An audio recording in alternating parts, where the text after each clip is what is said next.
பற்சக்கரங்கள், gears. இந்த வண்டியிலலாம் gear போடுறோம் இல்லையா, பைக்கில் கியர் போடுறோம், காரில் இதிலெல்லாம் கியர் போடுறோம். அது வந்து எதுக்காக யூஸ் ஆகுது, எப்படி யூஸ் ஆகுதுன்னு பார்க்கலாம். அதுக்கு முன்னாடி இந்த கியரோட பிக்சர் உங்களுக்கு இருக்குது பாருங்கள். அந்த பிக்சர் பாருங்கள். பற்சக்கரங்கள் வட்டப்பரப்பின் விளிம்புகளில் பல் போன்று மாற்றம் செய்யப்பட்ட அமைப்புகள் ஆகும். பற்சக்கரங்கள்னு அது ஏன் சொல்கிறாங்கன்னா, ஆக்சுவலாக அது சர்க்கிள் ஷேப்பில் தான் இருக்கும். ஆனால் அதோட அந்த எண்ட்ஸில் எல்லாமே சர்க்கிள் வந்து ப்ராப்பராக இல்லாமல் பல்லு மாதிரி செதுக்கி வச்சுருப்பாங்க. அதனால தான் அதை பற்சக்கரங்கள்னு சொல்கிறாங்க. பற்சக்கரங்கள் மூலம் திருப்பு விசையினை மாற்றி இயக்குகின்ற வாகன சக்கரங்களின் சுழற்சி வேகத்தை மாற்றலாம்.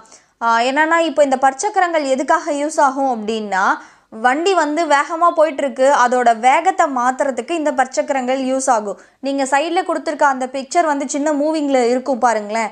அதில் எப்படி ஒரு சக்கரம் ரொட்டேட் ஆகும்போது அது மற்ற பற்சக்கரங்களை எல்லாம் சேர்த்து எப்படி ரொட்டேட் பண்ணுது பாருங்கள். அந்த மாதிரி தான் பற்சக்கரங்கள் வந்து இயங்கும். கியர்ஸ் வந்து அப்படி தான் இயங்கும்.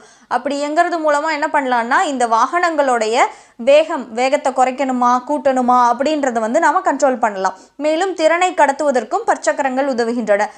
திறன், எனர்ஜி எவ்வளோ வேகத்தில் போகுதுன்றது அந்த திறன் இருக்கு இல்லையா, அதை கடத்துறதுக்கும் இந்த பற்சக்கரங்கள் வந்து உதவியாக இருக்குது.